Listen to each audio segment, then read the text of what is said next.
قبيله كنت نقول له شكون قرى محمد الخامس؟ محارس قيب النصر، عالم جليل، دلسي.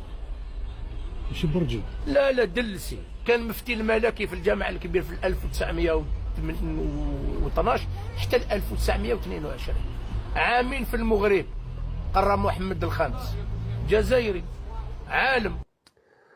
الحاجه الاولى اللي غيدير مولاي يوسف وهو غادي يقول الحاجه الوحيده اللي غيمكن المغرب يسترجع بها شويه ديال الشخصيه ديالو هو التعليم، وغادي يبدا بولادو. غادي يقول ولادي. شكون هما ولادو؟ ولادو مولاي ادريس، مولاي الحسن، سيدي محمد، ومولاي عبد السلام. مولاي عبد السلام صغير على سيدي محمد بشي 3 شهور ولا 4 شهور، شي حاجه بحال هكذا. هادو خصهم يقراو وخصهم يتعلموا كذلك اللغه الفرنسيه باش ينفتحوا على العالم. فطلب من واحد كنعرفو سميتو المعمري.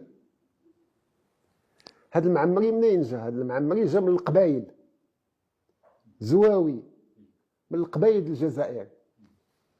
غادي يجي غادي يكون هو الاستاذ ديال هاد 4 ديال الولاد، 4 ديال الامراء.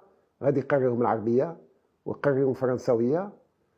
حنا نقولوا اللي قراو السلاطين نتاع المغرب نديروا لكم نهار كاع الجزائريين. الشيخ المنداسي اللي كتب ساقني بكاس الاول هو اللي قرا مولود معمري، هو اللي قرا مولاي اسماعيل. الشيخ المنداسي اللي كتب ساقني بكاس الاول مثل مثال. محارس قيب الناصر، عالم جليل، كان مفتي الملكي في الجامع الكبير، مشى قرا السلطان تاعكم. مولود معمري، وليد مولود معمري هما اللي قراو السلاطين تاعكم. وهنا غنذكر بشي حاجه اخرى، وهو ان مولاي يوسف غيصيب راسو مع الصدر اعظم هو المقري جامع تلمسان، وغادي يصيب مدير التشريفات ديالو وهو قدور بن غبريط جامع تلمسان، وغادي يصيب اللي تيقري له ولادو جا من القبائل وهو فقي المعمري. اذا هادو 3 ديال الجزائريين اللي غادي يكونوا حاضرين باستمرار في البلاط السلطاني الى الاستقلال.